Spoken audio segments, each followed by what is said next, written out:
അപ്പോൾ ഞാനിങ്ങനെ റോസ് ഇവിടെ ഇരിക്കുവാണ്, റെനെ ഇങ്ങനെ ഇരിക്കുവാണ്, അപ്പോൾ ഞാനിങ്ങനെ ഇരുന്ന് ഡിസ്കസ് ചെയ്യുവാണ്. ഞാൻ ഡിസ്കസ് ചെയ്യുമ്പോൾ തന്നെ ഷീ സ്റ്റാർട്ടഡ് ടു റോൾ. ഞാൻ പറഞ്ഞു തീർന്നപ്പം ടീയേഴ്സ് വന്നു കഴിഞ്ഞു. So very very professional. അപ്പം അത്രയും നല്ല പ്രൊഫഷണൽ ആയിട്ടുള്ള ഒരു അപ്രോച്ചാണ് അവിടുത്തെ ആക്ടേഴ്സ്. ഇപ്പോൾ സെക്കൻഡ് ആക്ടർ അതിനകത്ത് ജോ എന്ന് പറഞ്ഞു ക്യാരക്ടർ ചെയ്തിരിക്കുന്നതും വളരെ ചെറിയ സ്ക്രീൻ സ്പേസ് ആണെങ്കിലും വളരെ ഇമ്പോർട്ടൻ്റ് ആയിട്ടുള്ള ഒരു കോമ്പോണൻ്റ് ആണല്ലോ ഇതിനകത്ത് സ്റ്റോറിയിൽ. അപ്പോൾ അപ്പോൾ എപ്പനിൻ ഫിൻമോർ ഗ്രീൻ എന്നാണ് പുള്ളിക്കാരിയുടെ പേര്.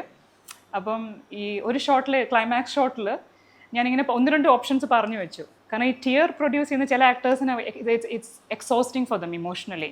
അപ്പോൾ I try to take care of my cast and crew. അങ്ങനെ അപ്പോൾ 2 ഓപ്ഷൻസ് ഡിസ്കസ് ചെയ്തു. ഞാൻ പറഞ്ഞു ഇങ്ങനെ 2 ഷോട്ട് ഇങ്ങനെ പ്ലാൻ ഉണ്ട്, അപ്പം സീ ഹൗ വി ഗോ എന്ന് പറഞ്ഞു. അപ്പം ഫസ്റ്റ് ടേക്കിൽ തന്നെ പുള്ളിക്കാരി വേണ്ടത് ശരിക്കും തന്നു, ടിയേഴ്സൊക്കെ വന്നു. I was very happy. എന്നിട്ട് എൻ്റെ അടുത്ത് പിന്നെ കാര്യം വെച്ചാൽ നമ്മൾ പറഞ്ഞ സെക്കൻഡ് ഷോട്ട് എടുക്കണ്ടേ. അപ്പോൾ ഞാൻ പറഞ്ഞു ഓക്കെ ലെറ്റ്സ് റോൾ ഗോ എന്ന് പറഞ്ഞിട്ട് ഇവർ ഈ ബ്രേക്ക് ആകുമ്പോഴേ ഇവർ ദേ നോർമൽ, അവർ ചിരിച്ച് ഹാപ്പി ആയിട്ട് ഇങ്ങനെ നിൽക്കുവാണ്. ഗ്ലിസറിൻ ഇല്ല, ഒരു ആർട്ടിഫിഷ്യൽ സംഭവം ഇല്ല.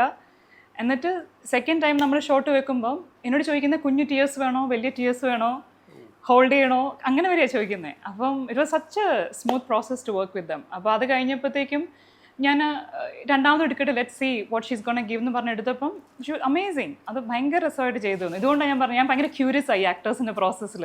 അതാണ് ഞാൻ കോഴ്സ് എടുക്കാൻ പോയത്. ഇവരെങ്ങനെ how do they do it എന്നൊക്കെ ഉള്ളത് അറിയാനും, അത് so that I can understand them better.